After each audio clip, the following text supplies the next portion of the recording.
সুসু করতে গেলে নৌকো খুঁজে পাওয়া যায় না, রাখতে গেলে মনে হয় পেছনে 440 ভোল্টের শক লাগছে, দাঁত ব্রাশ করতে গেলে মনে হবে দরকার নেই ভাই, দাঁত মাজার কোনো দরকার নেই, মুখ থেকে গন্ধ বেরো, কীটাণু জীবন সব ভরে যাক, কিন্তু আমি জলে হাত দেবো না। Hello myself Debjit Sarkar and the third year student of the খিড়কি স্টেট মেডিকেল একাডেমি।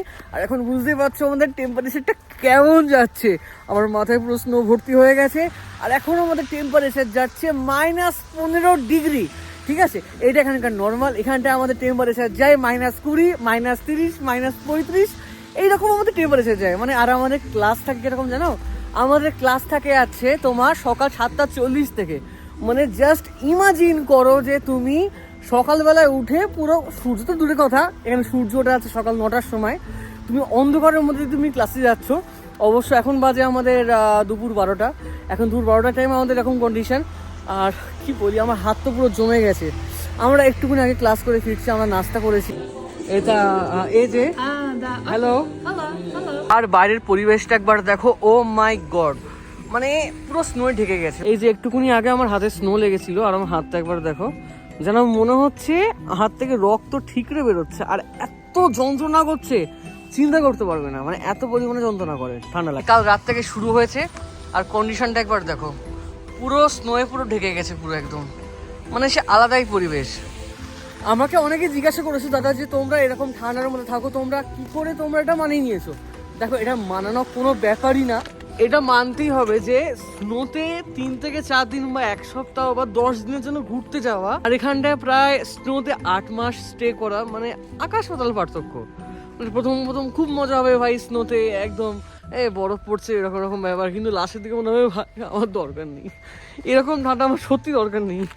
কারণ মানে চিড়চিড়ানি পুকপুকানি ভাই, হাঁক দিয়ে গেলে যখন পেছনে ঠান্ডা জল লাগে না, মনে হয় আমার জীবনে আমার বাঁচার আর দরকার নেই, মানে ওখানে আমার জীবনটা শেষ হয়ে যাক। যখন আমরা প্রথম যখন এসেছিলাম, তখন মানে মানিয়ে নেওয়াটা একটু প্রবলেম ছিল যে এত ঠান্ডার মধ্যে কী করে থাকবো, বাট এখন ক্যাজুয়াল। এখন জাস্ট এই যে জ্যাকেটটা দেখতে পাচ্ছ, জ্যাকেটের মধ্যে একটা নর্মাল একটা জামা আছে, একটা গেঞ্জি রয়েছে, মানে আমাদের সয়ে গেছে। এরকম -15, -20তে আমরা এরকম নর্মাল হাফ প্যান্ট জামা পরে আমরা দোকান চলে যাই। আমরা এটা দোকান দেখতে পাচ্ছ, এটা আছে সামনে একটা দোকান, এখান থেকে আমরা টুকটাক জিনিসপত্র কিনি। আর এইটা হচ্ছে আমাদের ফ্ল্যাট, এই যে এটা হচ্ছে আমাদের ফ্ল্যাট, এখানটা আমরা থাকি। আর এই ঠান্ডার দেশে ধরো তুমি গ্লাভস না পরে কোথাও বেরোলে, ঠিক আছে, ডাজন্ট ম্যাটার, কোনো কিচ্ছু হবে না, তোমার কোনো প্রবলেম হবে না। বাট তোমার যদি হাত কোনো জলো জায়গায় লাগে, ধরো তুমি জল দিয়ে হাত ধুলে, তুমি যদি স্নোয়ের মধ্যে বার হও, মানে ব্যাপারটা পুরো গেল। আর এখানকার গাছগুলো একবার দেখো কি সুন্দর লাগছে, মানে এত সুন্দর পরিবেশ, মানে যেন মনে হচ্ছে পুরো ভাই সান্তার দেশে চলে এসেছি। মানে এই সামনে আমাদের 25 ডিসেম্বর, এখানটা আমাদের বিশাল করে আমাদের উদযাপন হয়, এখানটা খুব ভালো করে সাজায় ক্রিসমাসে, ঠিক আছে, মানে এক কথা বলতে পারো পুরো হ্যারি পটারের জায়গা পুরো একদম।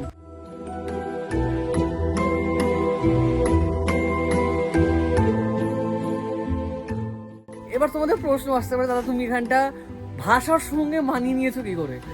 দেখো, আমাদের ফার্স্ট ইয়ারে আমাদের ল্যাঙ্গুয়েজ শেখায়, তো মোটামুটি ওখান থেকে যা শিখতে পেরেছি আমাদের আরামসে কাজ চলে যায়, ঠিক আছে।